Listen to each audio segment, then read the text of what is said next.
और अब खबरें तफसील से। वारपुरा सोपोर में हुए एनकाउंटर में फोर्सेस को बड़ी कामयाबी हासिल हुई है। एनकाउंटर में लश्कर के कमांडर समेत 2 मिलिटेंट हलाक किए गए हैं। पुलिस प्रेस रिलीज में बताया गया कि दही इलाके वारपुरा में मिलिटेंटों की मौजूदगी की इत्तला मिलने पर पुलिस, आर्मी और सीआरपीएफ ने मुश्तरका ऑपरेशन शुरू किया था। कल शाम 4:30 बजे के बाद ऑपरेशन शुरू किया गया था।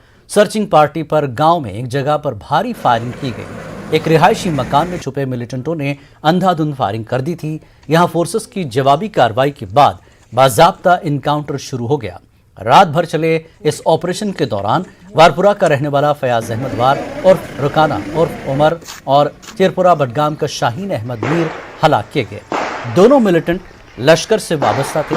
फयाज लश्कर का बड़ा कमांडर था। उसके मारे जाने को पुलिस और फोर्सेस ने बड़ी कामयाबी करार दिया है। बताया गया कि फयाज की हलाकत लश्कर के लिए एक बड़ा धचका है।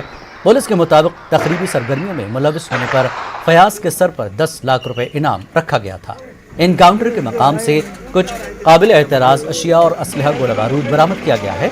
इस एनकाउंटर के सिलसिले में सोपोर पुलिस स्टेशन में केस दर्ज कर लिया गया है। आईजीपी कश्मीर का कहना है कि रवां बरस अब तक 82 मिलिटेंट हलाक किए गए हैं।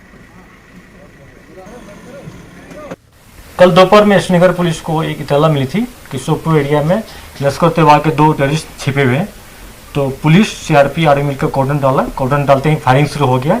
ऑपरेशन को बीच में रोक दिया हम लोग क्योंकि सिविलियन को निकालना था। उसका रात में 2 बजे फिर से फायरिंग रिज्यूम हो गया और उसमें 2 टेररिस्ट मार गए हैं लश्कर तैयबा का। दोनों लोकल टेररिस्ट हैं।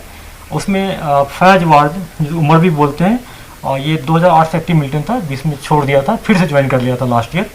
ये बहुत सारे civilian killing, police killing, security force killing के ग्रेनेड थ्रो में इन्वॉल्व था। तो ये इसका मारा जाना सिक्योरिटी फोर्स के लिए, पुलिस के लिए और आवाम के लिए बहुत। इस साल अभी तक 82 टेररिस्ट मारे गए, जिसमें सबसे ज़्यादा लश्कर तैयबा का मारा गया है, लगभग 41। एक